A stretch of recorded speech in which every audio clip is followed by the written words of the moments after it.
Estoy leyendo un libro bien interesante, muy profundo y sencillo, que se llama Dios y el Mesías de Israel, la historia de Dios, que es del hermano Elías, del Ministerio de Polvo y Miseria de México, de los Hermanos del Parque de México. Y hay uno de los capítulos que me interesó especialmente para compartírtelo porque es un tema que yo quería hablar y entonces te lo voy a leer porque la verdad que me gustó mucho y bueno, creo que te va a edificar. Se llama La primera y la segunda muerte. Bueno, aunque desobedecimos y ofendimos a Dios y transgredimos su ley, Él tenía el plan de salvarnos no solo de nuestra miserable condición a causa del pecado, sino también de la muerte. ¿Pero de cuál muerte estamos hablando? De acuerdo con la Biblia, Dios vino a rescatarnos no solo de la muerte espiritual en la que nacimos todos los seres humanos por causa del pecado, también el Mesías vino a salvarnos de la muerte eterna y definitiva, lo que bíblicamente hablando se llama la segunda muerte. Apocalipsis 2:11 nos dice: el que tiene oído, oiga lo que el Espíritu dice a las iglesias. Bueno, sabemos que no se trata de diferentes iglesias, sino de una. El que venciere no sufrirá daño de la segunda muerte. ¿Segunda muerte? ¿Qué significa esto? Sigamos escuchando la palabra. Apocalipsis 20:6 dice: bienaventurado y santo.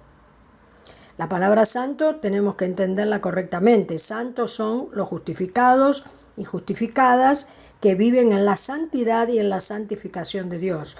No se refiere a los santos de acuerdo al concepto religioso, por supuesto. Entonces, bienaventurado y santo el que tiene parte en la primera resurrección. La primera resurrección significa el pase directo al milenio, esto es, al reinado del Mesías de 1000 años en la tierra. La segunda muerte, dice la palabra, no tiene potestad sobre estos, sino que serán sacerdotes de Dios y de Cristo y reinarán con él 1000 años. La promesa de reinar 1000 años con el Mesías, como también se habló de esto por medio del profeta Daniel 12:2-3. Nuevamente en Apocalipsis 20:14 dice: y la muerte y el Hades, este Hades como lugar asociado con la muerte o la región de los muertos, fueron lanzados al lago de fuego, esto es la segunda muerte. Literalmente el infierno, a donde, según Isaías 66:24, el gusano nunca muere. La salvación de Dios, el amor de Dios por nosotros, llega a su punto culminante en salvarnos de esta misteriosa segunda muerte.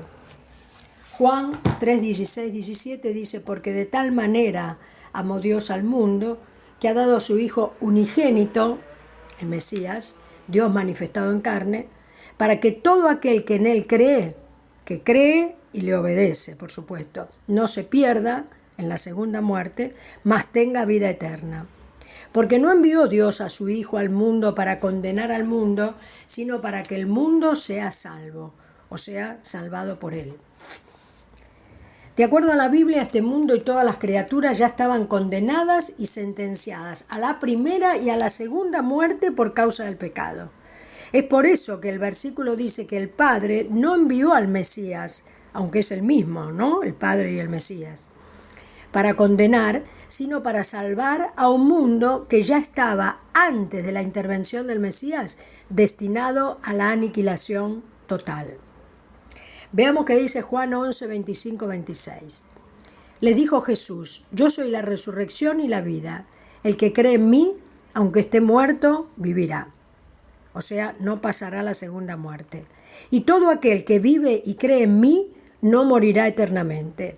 Es decir, no llegará a la segunda muerte. ¿Crees esto? La Biblia habla de dos muertes. Sencillamente hablando, la primera muerte es la muerte física, la de este cuerpo que hoy tenemos y que todos, absolutamente todos, vamos a pasar. Eclesiastés 12:7 dice: y el polvo vuelve a la tierra como era, y el espíritu vuelve a Dios que lo dio. Y Hebreos 9:27 dice, y de la manera que está establecido para los seres humanos que mueran una sola vez y después de esto el juicio. ¿Y el alma? ¿Qué pasará con ella en el instante en que nos separemos por completo de este cuerpo en el que nos encontramos hoy? Recordemos que nuestro cuerpo actual es una morada terrenal y provisional en la que se encuentra nuestra alma. La Biblia afirma que en el momento en que este cuerpo muera, cuando el cordón de plata del que habla Eclesiastés 12:6 se rompa, tenemos un cuerpo celestial que nos será adjudicado. Aquello será literalmente salir del cuerpo, salir de un cuerpo y entrar en otro, en el definitivo y eterno. Qué bueno esto, ¿no? Salimos de este cuerpo, morimos, inmediatamente entramos en el cuerpo glorificado. Maravilloso. Segunda de Corintios 5:1-4 dice, porque sabemos que si nuestra morada terrestre, este tabernáculo, se refiere al cuerpo al que es nuestra morada provisional, se deshiciere, literalmente muera, tenemos de Dios un edificio, una casa no hecha de manos, eterna en los cielos. ¿Ves? Acá habla de los cuerpos glorificados. Esa casa no hecha de manos son los cuerpos glorificados que el Mesías, ha prometido. Y por esto también gemimos, deseando ser revestidos de aquella nuestra habitación celestial, pues así seremos hallados vestidos y no desnudos, porque asimismo los que estamos en este tabernáculo gemimos con angustia, porque no quisiéramos ser desnudados, sino revestidos, para que lo mortal sea absorbido por la vida. Nuevamente, los cuerpos glorificados son cuerpos hechos de materia inmortal. Nuestro cuerpo terrenal, el actual, es la imagen y la sombra de lo que será nuestro cuerpo celestial. Aquel será un cuerpo sin mancha, es decir, sin rastro de pecado, muerte y debilidad. Será un cuerpo inmortal e indestructible. Primera de Corintios 15, 43, 44 dice, se siembra en deshonra, o sea, en cuerpos de deshonra como los que hoy tenemos, resucitará en gloria, o sea, recibiremos los cuerpos glorificados. Se siembra en debilidad, resucitará en poder. O sea, estamos en un cuerpo débil y miserable, pero resucitaremos en cuerpos poderosos, literalmente inmortales. Se siembra cuerpo animal, resucitará cuerpo espiritual. Hay un cuerpo animal y hay cuerpo espiritual. El cuerpo animal es el que hoy tenemos. El cuerpo espiritual significa el cuerpo inmortal que recibiremos. Por eso se puede hablar de semejanza y continuidad entre nuestro cuerpo de hoy y el cuerpo nuevo que obtendremos. Se trata del mismo cuerpo, la misma persona, memoria e identidad, pero transformados, es decir, glorificados y semejantes al cuerpo que el Mesías obtuvo tras su victoria sobre la muerte. ¿Pero qué es en sí misma la segunda muerte? La segunda muerte es la muerte del alma, pero no en el sentido de que el alma muera. Cuando digo muerte del alma, me refiero a la separación definitiva del alma y del cuerpo con Dios. Esto significa la muerte del alma. La segunda muerte no es la muerte física, la del cuerpo, sino la espiritual, la del alma. Se la llama también muerte eterna, algo aparentemente contradictorio. Ahora bien, saber que la verdadera muerte no es la primera, sino la segunda, nos sitúa en otra perspectiva. Esto nos lleva a reflexionar sobre el valor del cuerpo y de la materia frente al valor del alma y del espíritu. La vieja discusión filosófica de la materia y el espíritu. ¿Qué es más importante al final del día, el cuerpo o el alma? La respuesta inmediata y apresurada sería esta: la materia, ya que sin ella el mundo espiritual no podría manifestarse. Otra respuesta sería esta: hay que llegar a un balance entre la materia y el espíritu. Pese a todo este razonamiento e intelectualismo humano, así responde el Mesías en Mateo 16:26. Porque ¿qué aprovechará el ser humano si ganare todo el mundo? Es decir, si fuere el ser humano más poderoso de la tierra o tuviere salud y belleza física, y perdiere su alma, ¿o qué recompensa dará el ser humano por su alma? Palabras radicales, pero sobre todo ciertas. El Mesías no habla del cuerpo, parece no importarle en lo más mínimo. Toda la atención la centra en el alma. Ampliemos lo anterior con los siguientes versículos veterotestamentarios. Salmo 49, 6 al 9. Los que confían en sus bienes, no se trata únicamente del dinero, ¿verdad? Y de bienes materiales, sino también de una gama de bienes en los cuales erróneamente ponemos la confianza, como por ejemplo el cuerpo, la salud física, la belleza, la fuerza física, el intelecto, la experiencia, los dones, los talentos, etcétera, etcétera. Entonces, los que confían en sus bienes y de la muchedumbre de sus riquezas se jactan, es decir, confían, presumen y se vanaglorian, ninguno de ellos podrá en manera alguna redimir al hermano ni dar a Dios su rescate, porque la redención de su vida es de gran precio y no se logrará jamás, para que viva en adelante para siempre y nunca vea corrupción. La palabra nos dice que la muerte verdadera no es la del cuerpo, sino la del alma. Esta revelación por sí misma produce reposo y paz en nuestras almas.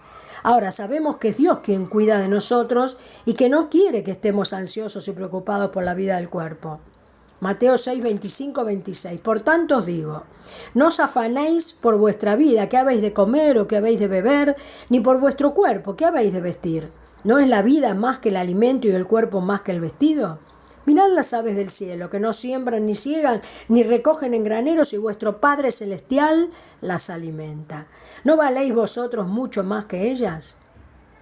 Insisto, el Mesías nos consuela grandemente diciéndonos en Mateo 10, 28, y no temáis a los que matan el cuerpo, mas el alma no pueden matar.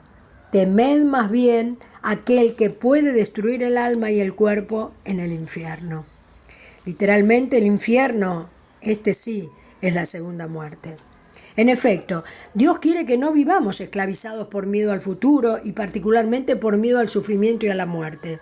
Dios no quiere que le temamos a la muerte.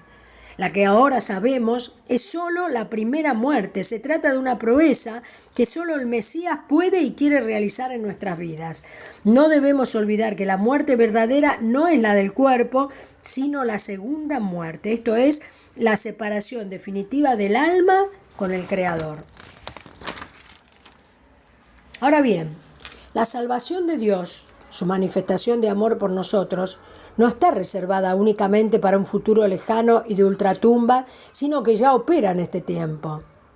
Efesios 4, 22, 24 y 5, 8. Dice, en cuanto a la pasada manera de vivir, antes de haber creído y recibido al Mesías, por supuesto, ¿no? Despojados del viejo hombre que está viciado conforme a los deseos engañosos.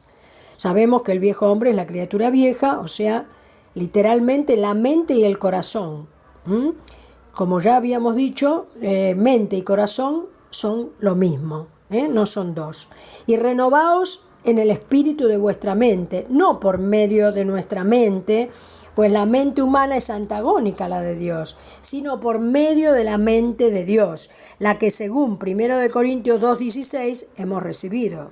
Y vestidos del nuevo hombre, creado por el Espíritu Santo, creado según Dios en la justicia y la santidad de la verdad. Porque en otro tiempo erais tinieblas, vivíais en la oscuridad, esclavo del pecado, es decir, de nuestra propia voluntad.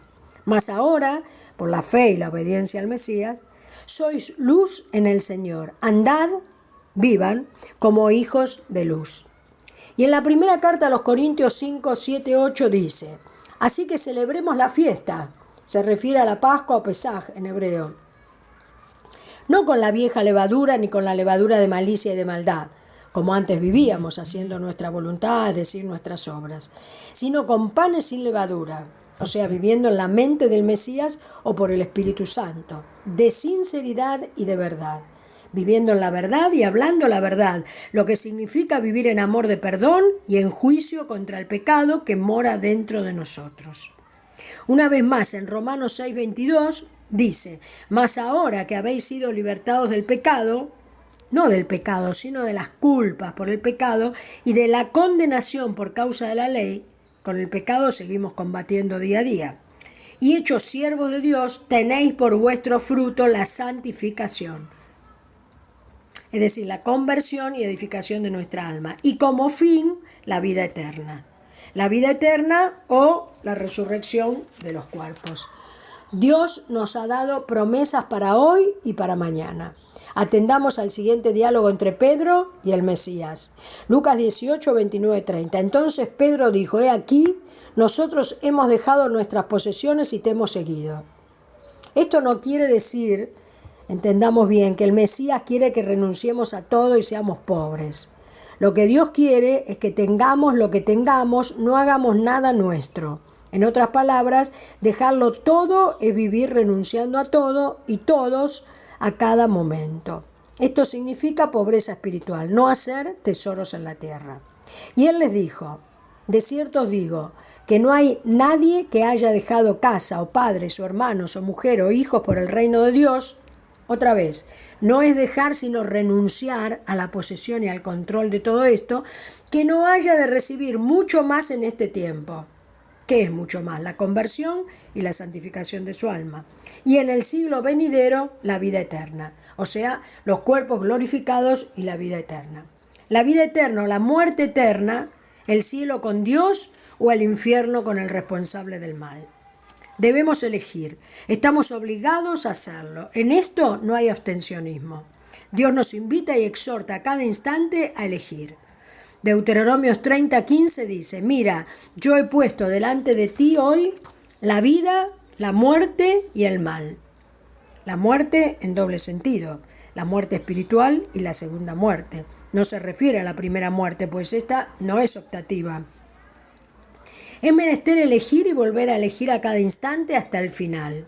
Es necesario ratificar esa elección cada día hasta el último instante de nuestras vidas. Esto es, hasta que llegue el momento de pasar la primera muerte. Bueno, espero que haya sido clarísimo. Creo que es un capítulo muy profundo y claro realmente, hablando de entonces las dos muertes, ¿no? La primera es pasar de un cuerpo a otro, que es el cuerpo glorificado, y la segunda, que está reservada para el diablo y todos sus ángeles y para los cainitas, que es así, en la segunda muerte, que es el infierno, ¿no? El lago de fuego y azufre. Ese está reservado entonces para ellos, para los cainitas, para el diablo y todas sus huestes de maldad. Así que bueno, hasta aquí todo.